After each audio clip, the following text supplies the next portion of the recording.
the story of how I lost $1 million and nearly went bankrupt. Today, I want to record something that I'm planning on calling Sunday Fuck Ups. We love to talk about our successes. There's probably more value to talking also about the failures. It's very easy to connect the dots when you're looking at things after they happened, but it's not so easy to connect those dots when you're looking into the unknown and trying to figure things out and how they work. Let me tell you the story about how I lost about $1 million and also nearly failed my business and nearly went bankrupt. So at the time, we had a client, which was a very important client for us because most of our business was with that client. So that client was a big part of our revenue. What happened was that I kind of hired about 10 people for that same client. Everything was going great until it wasn't. When things are going great, you kind of don't think about the hedging of the bad times. Essentially what happened, it turned out that this client wasn't very honest. He was kind of doing weird stuff. I was holding on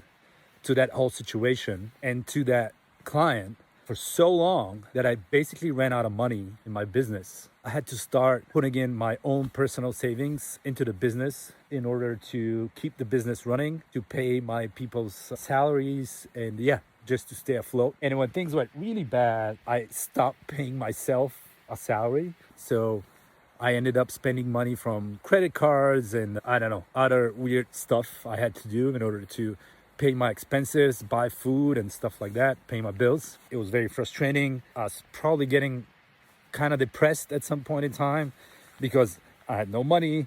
The client kept us on the hook by paying us just a little bit every now and then. I didn't want to let go of any people, which was probably, again, kind of a mistake on my end. So when things went bad, I should have done something about it. We almost went bankrupt and I would have been left with nothing because I held on to a bad situation for too long. So the lesson that I learned in this situation was basically don't hold on to stuff just because it used to work before. The fact that something worked before doesn't mean that it's ever going to work again. Be aware of what the situation actually is. Don't make up stuff that is not real. Look at the facts and just basically operate from that perspective and not from the romantic perspective of whatever else. That's the story of how I lost $1 million and nearly went bankrupt. So if you want to hear more of those stories, my Sunday fuck up stories, make sure to follow me wherever you're listening to this. See you next Sunday.